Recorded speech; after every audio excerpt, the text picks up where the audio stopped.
ഹൈസ്കൂളിൽ പുതിയതായി മാറ്റം വന്ന മാഷ. മുരളീധരൻ ഇവിടുത്തെ വാടകയ്ക്കുള്ളൊരു വീട് ഒഴിഞ്ഞിട്ടെന്ന് ആരോ പറഞ്ഞു. കിട്ടിയാൽ ഉപകാരമായി. ഇരിക്കൂ. ബാങ്ക് മാനേജർ താമസിക്കുന്നതിന്റെ തൊട്ട വീട്.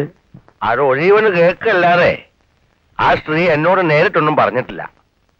ഒഴിഞ്ഞാലും ബാങ്ക് മാനേജർ അങ്ങോട്ട് മാറും. ബാങ്ക് മാനേജരും ഈയിടെ മാറ്റം വന്നതാ.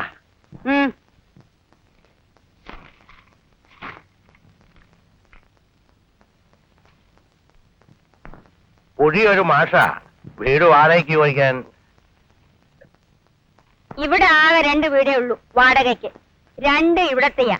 മാറ്റായി ഇവിടെ വരണോടെ കാര്യം കുറച്ച് ബുദ്ധിമുട്ട് തന്നെയാ. ആന്ധ്രയിൽ കൊടുങ്കാറ്റ് 400 പേര് മരിച്ചു. ബാങ്ക് മാനേജർ അങ്ങോട്ട് മാറിയാൽ ആ വീട് ഒഴിവാകുമല്ലോ. അതിനായമ്മ ഒഴിയണ്ടേ? താൻ തന്നെ ഒന്ന് അന്വേഷിച്ചു കൃഷ്ണൻകുട്ടി. 40 കോടി ആവശ്യപ്പെടുന്നു. ബാങ്ക് മാനേജറുടെ ഭാര്യ ജഡ്ജി നമ്പ്യാരുടെ ഇളയ മോളാ. കുറച്ചുകൂടെ സൗകര്യം മറ്റേ വീടാ അവർക്ക്. ഒക്കെ അറ്റാച്ചഡാ. ഇവിടെ പോലും അത്രയും സൗകര്യമില്ല. ആ മാസ്റ്ററുടെ സ്ഥലം തൃപ്രയർ അടുത്താ. വീടാവുന്ന വരെ കുടുംബം നാട്ടിൽ നിൽക്കട്ടെ.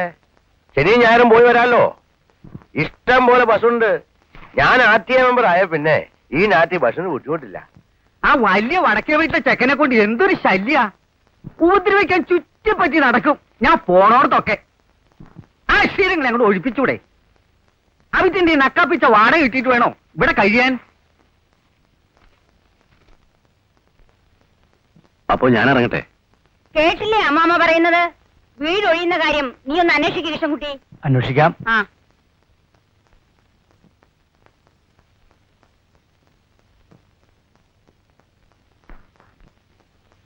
കുടുംബം ഇല്ലാന്ന് പറഞ്ഞാല് ചിലര് വീട് തരില്ല. അതുകൊണ്ട് ഞാനത് കേട്ടതായി ഭാവിച്ചില്ല. ആരാ വീട്ടില്? ബ്ലോക്ക് ഓഫീസർ ക്ലർക്കായിരുന്നു. ഇപ്പൊ പണിയൊന്നുമില്ല. ഒറ്റപ്പാലം ഭാഗത്താ.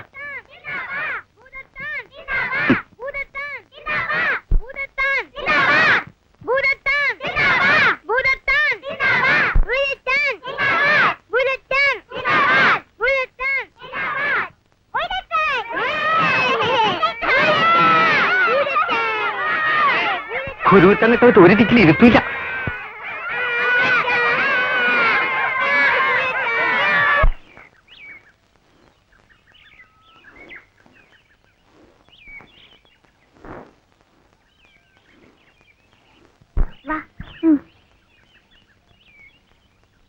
സ്വാമി ശരണം. ജയൻ മണ്ണിൽ ആറാടിക്ക് വന്നിരിക്കണു. മര്യാദയ്ക്കൊന്ന് മേലേകുന്നുണ്ടോ? എടാ നീ അവനെ വല്ല കിണറ്റിലോ കുളത്തിലോ തള്ളിയിടും. അതുവരെ ഉണ്ടാവും കളി.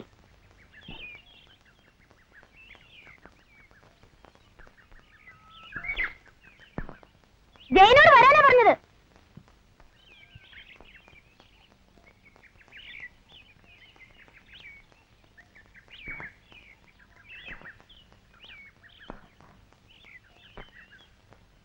മാഷെ, മാഷെ വിളിക്കണു. നിനക്ക് കുറെ കൂടുന്നുണ്ട്. ഞാനേ നിനക്ക് പറ്റിട്ടുണ്ട്.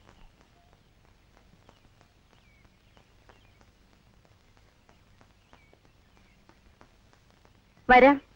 ഓർമ്മയുണ്ടെന്ന് നോക്കട്ടെ മാസ്റ്റർക്ക്. Sunanda. Surprise. PV Sunanda, 6th form A. അപ്പൊ മാസ്റ്റർ മറന്നിട്ടില്ല. ഞാൻ പറഞ്ഞില്ലേ എന്നെ 3 മാസം പഠിപ്പിച്ചിട്ടുണ്ട്. മാസ്റ്റർ പിന്നെ ലോ കോളേജിലല്ലേ പോയത്?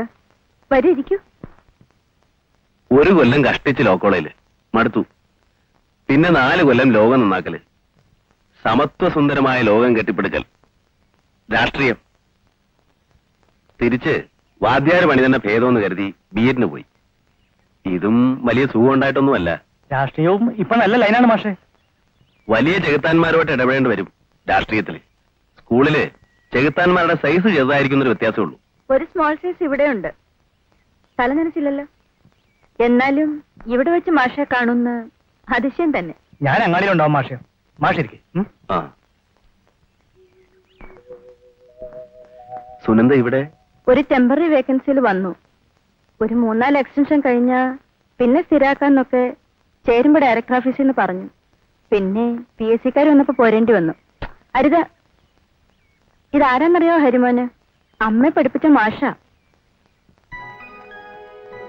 അമ്മയ്ക്ക് അവിടെ കിട്ടിയോ?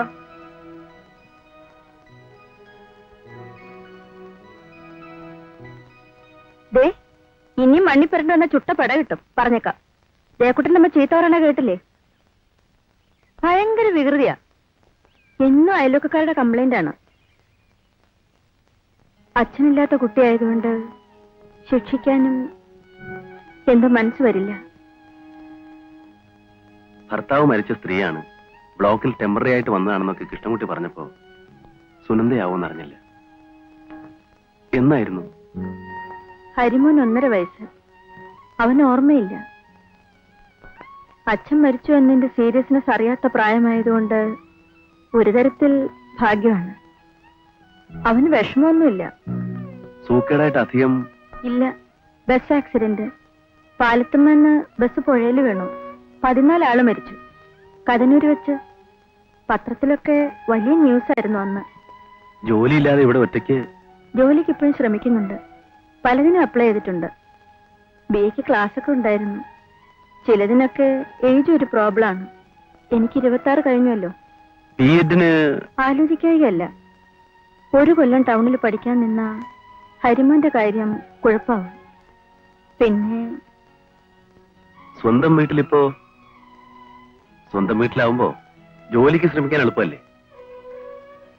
ഇവിടെ വാടകയ്ക്ക് താമസിച്ച് ഞാൻ വീടൊഴിയാൻ മാസ്റ്റർക്കൻ തിരക്കുണ്ടാവും. ഏയ് അതല്ല, ശമ്പളവും ജോലിയില്ലാതെ ഇവിടെ താമസിക്കുന്നത് ആലോചിച്ചപ്പോ. 2 കൊല്ലം അവിടെ നിന്നു. ഹരിയുടെ അച്ഛൻ മരിച്ച ശേഷം. എന്റെ അമ്മയല്ല, വീട്ടിലുള്ളത് ഇളയമ്മയും കുട്ടികളുമാണ്. അമ്മ മരിച്ചപ്പോ ഇളയമ്മ 2ാമത് കല്യാണം കഴിച്ചത് അച്ഛൻ. രക്ഷപ്പെട്ടല്ലോ എന്ന് വിചാരിച്ചാണ് ആരാ എന്താന്നോട് ചോദിക്കാതെ ഞാൻ ഇന്ന് ഈ കല്യാണത്തിന് സമ്മതിച്ചത്. അതങ്ങനെ ഒരു യോഗം. വീട്ടിലൊരിക്കൽ ഞാൻ കയറിയിട്ടുണ്ട് അന്ന്. മാസ്റ്റർ ആ വഴി വൈകുന്നേരം നടക്കാൻ വരുമ്പോ അച്ഛനെ കൊണ്ട് നിർബന്ധിച്ച് വിളിപ്പിച്ചു. ചായ തന്നിട്ടേ വിട്ടുള്ളൂ അല്ലേ? ഓർമ്മയുണ്ട്. അല്ല, ചായ അല്ല, ഒരു കപ്പ് പായസം. അന്ന് ശിഷ്യയുടെ പിറന്നാളായിരുന്നു. മാഷിന്റെ ഓർമ്മ ഭയങ്കര ഷാർപ്പാണ്. സമ്മതിച്ചുപോയി. ഹരിയുടെ അച്ഛൻ മരിച്ച കൊല്ലം തന്നെയാണ് അച്ഛനും മരിച്ചത്. ജോലിയില്ലാതെ ഇവിടെ നിൽക്കണ എന്തിനാന്ന് വേറെ പലരും ചോദിക്കാറുണ്ട്.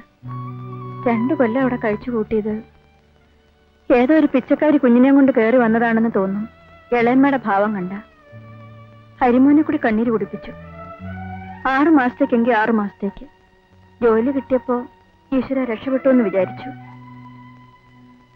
രക്ഷപ്പെടലില്ല എന്നായിരിക്കും തലയിലെഴുത്ത്. ഓടി ഓടി ചെന്ന് പെടുന്നത് വിട്ടതിലും വലിയ കുടുക്കിലാവും. എന്തെങ്കിലും ശരിയാവാതെ എങ്ങോട്ടും പോവാൻ വഴിയില്ല മാസ്റ്റർ. ഓ, എന്റെ പായാരം പറഞ്ഞ് മാസ്റ്റർ ബോറടിക്കണില്ല. എനിക്ക് മോന് 1 മുറി മതി. വിറകിടുന്ന ചായപ്പിൽ വേണമെങ്കിൽ അത്യാവശ്യത്തിന് വെക്കാനൊക്കെ പറ്റും. ഞങ്ങൾ ഇങ്ങനെ കൂടിക്കൊള്ളാം. ബാക്കി സ്ഥലം പോരെ മാഷക്കും കുടുംബത്തിനും? കുട്ടികൾ എത്ര ആളാ? ആരുമില്ല. എനിക്കിനി ഒരു കുടുംബം ഉണ്ടായിട്ടില്ല. കല്യാണം ഇല്ല. അത് വേറൊരു സർപ്രൈസ്. അതെന്താ സർ? എനിക്ക് കൊള്ളാം ആലോചിക്കാമെന്ന് തോന്നിയവർക്ക് എന്നെ ഇങ്ങോട്ട് ബോധിക്കണ്ടേ? എന്തുകൊണ്ടോ നടന്നില്ല. ഇറങ്ങട്ടെ. ഒറ്റക്കായതുകൊണ്ട് വീട് പങ്കിടാൻ പറ്റില്ലല്ലോ. വേറെ നോക്കാം. ഈശ്വരൻ, ഞാൻ എന്ത് പണിയെ കാണിച്ചത്? ഒരു ഗ്ലാസ് ചായ പോലും തരാതെ പഞ്ചായത്തിനിരുന്നു. 2 മിനിറ്റ് സംസാരിക്കാൻ മാഷ കിട്ടിയപ്പോ. സംസാരം തന്നെയായിരുന്നല്ലോ അന്നും കണ്ണു തെറ്റിയ ക്ലാസ്സില്. ചായ കുടിക്കാൻ നീ വരാം.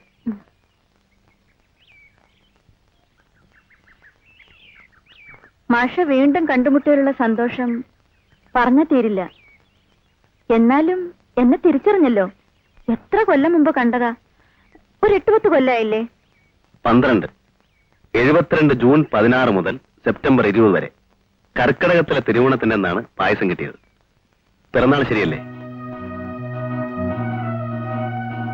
വരാം.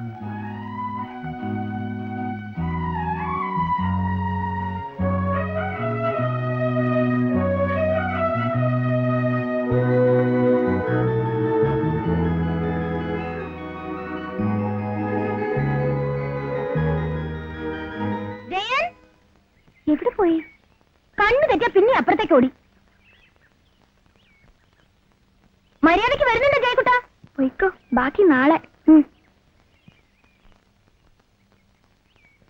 ഈ വേലിയൊന്ന് കെട്ടിച്ചേരാൻ പറഞ്ഞിട്ട് അയാൾ അടുക്കളപ്പണിയൊക്കെ കഴിഞ്ഞോ? അടുക്കളപ്പണിക്കാന്ന് പറഞ്ഞ് മാളൂട്ടിയമ്മ ഒരുത്തി അയച്ചു എന്ന്. വൃത്തിന്ന് പറഞ്ഞ ഇല്ലാത്തൊരു സാധനം. ഞാൻ വേണ്ടെന്ന് പറഞ്ഞു. ആ, നിങ്ങളെന്നാ വീട് ഒഴിയുന്നത്? തീരുമാനിച്ചിട്ടില്ല. ഇപ്പൊ ജോലിയൊന്നുമില്ലല്ലോ? ആയിട്ടില്ല. വീട്ടില് പഷ്ണിക്കിരിക്കാം, എന്നാലും വേറൊരു വീട്ടില് പണിക്ക് പോകാൻ വയ്യ. എന്താ ഇവിടെ ഓരോന്നിന്റെ നാട്യം? വല്ലാത്തൊരു നാട് തന്നെ.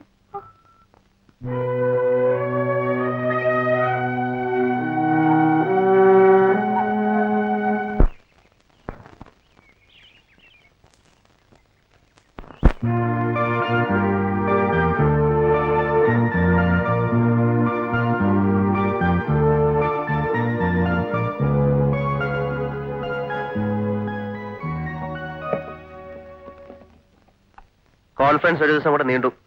എറണാകുളത്ത് നിന്ന് നേരിട്ടുള്ള ട്രാൻസ്പോർട്ട് കിട്ടി. എറണാകുളത്ത് അച്ഛനെ കണ്ടില്ലേ? സമയം ഉണ്ടായിരുന്നില്ല, നേരെ ബസ് സ്റ്റാൻഡിൽ പോയി. ഒന്ന് ഫോൺ ചെയ്യായിരുന്നില്ലേ? അച്ഛാ, എന്റെ കളർ പെൻസില് തരാം, കൊണ്ടുവന്നിട്ടുണ്ട്. എവിടെ?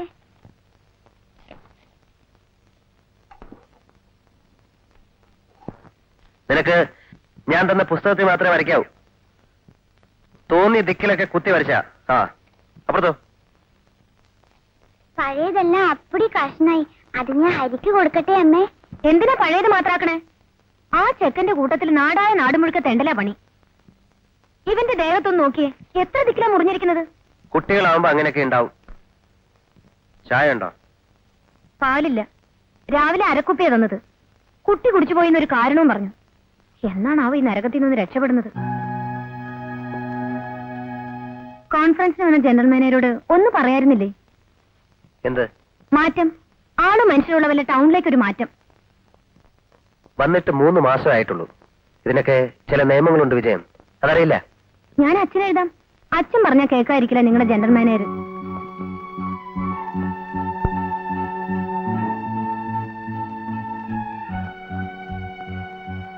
അടിച്ചു വരാനും തിരുമ്പാനും വരുന്ന പെണ്ണിനെ ഇന്ന് കാണുന്നില്ല. ഞാൻ അടുക്കള പണി ചെയ്യാൻ വേണ്ടത് കുട്ടിയെ നോക്കുക വേണ്ടത്. ഭ്രാന്ത് വരുന്നുണ്ട് എനിക്ക്. ഞാൻ നേരത്തെ എഴുന്നേക്കുന്നുണ്ടല്ലോ. രാവിലെ ഉച്ചയ്ക്ക് വേണ്ടതടക്കം വെച്ചുണ്ടാക്കിയിട്ട് പോവാം. സമയമുണ്ട്. വൈകുന്നേരം വന്ന ഉടനെ നേരെ അടുക്കളയിൽ കയറാം. പോരെ? ഭ്രാന്ത് വരാതിരിക്കട്ടെ. അതാ ഞാൻ പറഞ്ഞതിനർത്ഥം. എന്റെ ബുദ്ധിമുട്ട് ഇവിടെ ആരെങ്കിലും അറിയുന്നുണ്ടോ? ഓഫീസ്, കോൺഫറൻസ്, ഇത് വല്ലതും അറിയണോ? അറിയുന്നു, അതുകൊണ്ടാ പറഞ്ഞത്. ആണുങ്ങള് കുക്കിംഗ്, ഡിഷ് വാഷിംഗ് ഒക്കെ പതിവാ പുറം നാടുകളിൽ. എനിക്കൊരു പ്രയാസവും തോന്നുന്നില്ല. തിരുമ്പാനുള്ളത് ഒന്നിച്ചിട്ടാ മതി. ഞായറാഴ്ച ഒരു ഫുൾ ഡേ വാഷിംഗ്, കുറച്ച് എക്സസൈസും ആവും. ഞാൻ ഇങ്ങനെയൊന്നും കഷ്ടപ്പെടേണ്ടി വന്നിട്ടില്ല മുമ്പ്, അതുകൊണ്ട് പറഞ്ഞു പോയതാ. It's all right. എനിക്ക് പ്രയാസമില്ല എന്നാണ് പറഞ്ഞത്. എന്റെ അച്ഛൻ കോവിലകം കാര്യസ്ഥനായിരുന്നു. അമ്മയ്ക്ക് അവിടെ കുറച്ചാലും വെപ്പ് പണി. ആ പാരമ്പര്യം ഞാൻ പറഞ്ഞിട്ടില്ലല്ലേ. കുറച്ചൊക്കെ എനിക്കും എല്ലാം അറിയാം.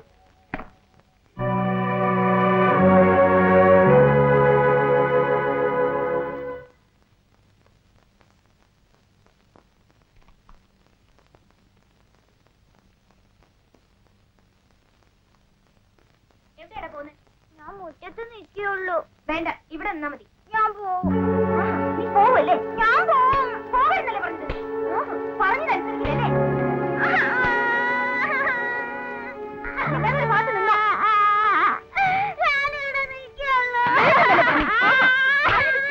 വിജയം, അരിശം തീർക്കാൻ ആരെങ്കിലും തല്ലണമെങ്കിൽ ഞാൻ നിന്നുതരാം. അവനെവിടെ? എന്റെ തലയിലേക്ക് വല്ല ദിക്കില് കടന്നു പോവാനാ തോന്നുന്നത്. ജഡ്ജി ബംഗ്ലാവ് ഉണ്ടല്ലോ, പോകാം. സൗകര്യങ്ങളൊക്കെ തികയുമ്പോ ഞാൻ അറിയിക്കാം. പറയുന്ന കേട്ടാ തോന്നും വല്ല സ്വർഗലോകത്ത് നിറങ്ങി വന്ന അപ്സരസാണെന്ന്. ഞാനെന്താ വല്ല ആഫ്രിക്കൻ കാട്ടിലേക്കാണോ നിന്നെ കൊണ്ടുവന്നിരിക്കുന്നത്? ഇവിടെ ഒരുപാട് കുടുംബങ്ങളുണ്ട്, ഭേദപ്പെട്ട സ്ത്രീകളുണ്ട്. അവരൊക്കെ ഇടപഴകിയാലേ തെറിക്കുന്ന കിരീടമൊന്നും ഡിസ്ട്രിക്ട് ജഡ്ജി മോളുടെ തലയിൽ വെച്ച് നിന്നിട്ടില്ല.